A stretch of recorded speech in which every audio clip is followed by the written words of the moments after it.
As a lineman, something I hear a lot is how long is it going to take? My lights go out as well, and I know that feeling when the lights go out.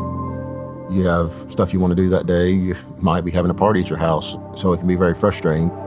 Electric is important, and you don't realize how important it is till you don't have it.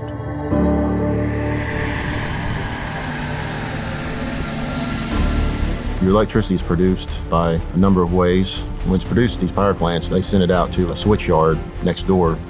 There they'll have step-up transformers, and then they step it up to higher voltage to transport it over long distances.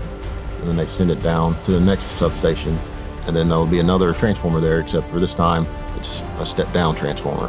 So then they'll step it down to a lower voltage, and then they'll send it out from that substation to a number of other smaller substations. And then there'll be another transformer there, and it'll step it down. And then that will go out onto the three-phase lines that you see in front of your house. Once it gets there, there's another transformer on the pole, and it works just like the other ones. And it just bumps it down to 120, 240, and then that's what goes into your house and powers all your appliances and lights.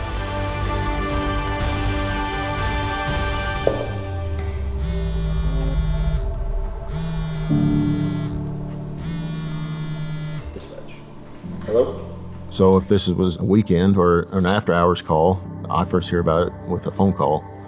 I could be at home. I've been at the store before. We have a daily life, just like everybody else, and when that call happens, then we have to go to work and get it fixed.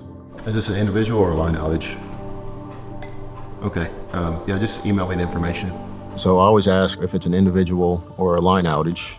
A line outage would be multiple callers calling in. That lets us know that there's a bigger issue going on. Sometimes it can just be an individual, and if it's just one person, that's usually a little smaller. You going in? Gotta go. All right. Love you, be safe. Love you. And then the lowest reported outage is very big because that gives you a direction.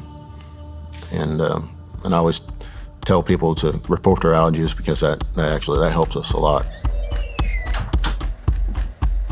My truck is at home, so I can respond immediately. I get ready, and then I'm rolling out the driveway and heading straight to where I need to go, and it saves a lot of time.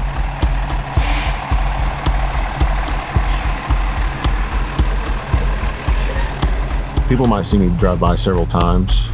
The first time you see me, I'm probably driving to the breaker because I need to verify that it's open. A lot of times they'll wave. I think it gives them some relief when their power is out and they see the truck coming down the road. They know that we're there and working on it. The breakers on our line are just another type of breaker, just like you would have at your house in your panel. When they sense a fault, they'll open. We'll go to the breakers and verify that the breaker is open. There's a little handle on the side of the breaker, and they're yellow. So when that breaker opens, that handle falls down, and then we can visually see from the road that the handle's down. But that's not safe to work on in our procedure because even though the handle's down there, you can't see that it's open because the mechanical opening's inside. So we go a step further and we like to do visual openings. So we'll open cutouts and make sure that you have a visual opening.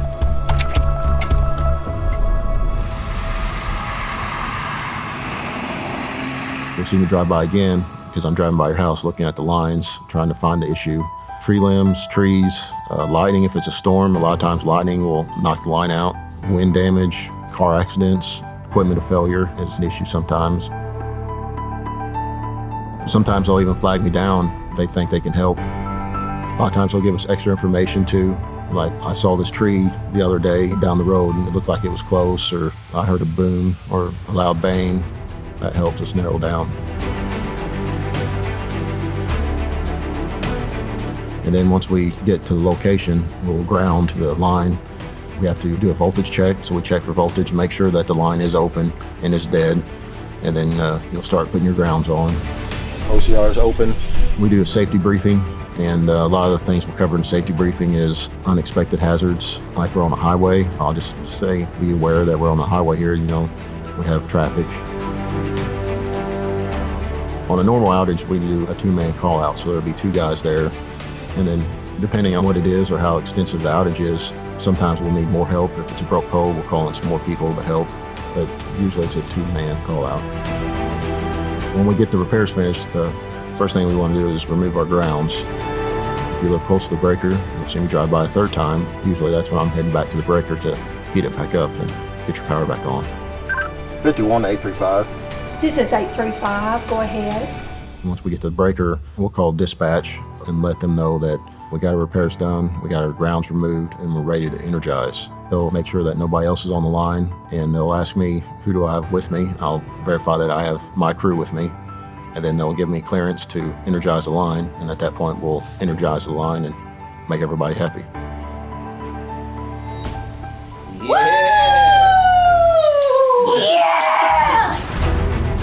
We do understand how important it is, especially, today's environment, and you have people working from home, remote workers, so they need electric to work. And a lot of our members have lived on our lines for generations, and, they're come to understand the service we provide. And we just want you guys to understand that we're doing our best to get your power restored as safely and fast as possible.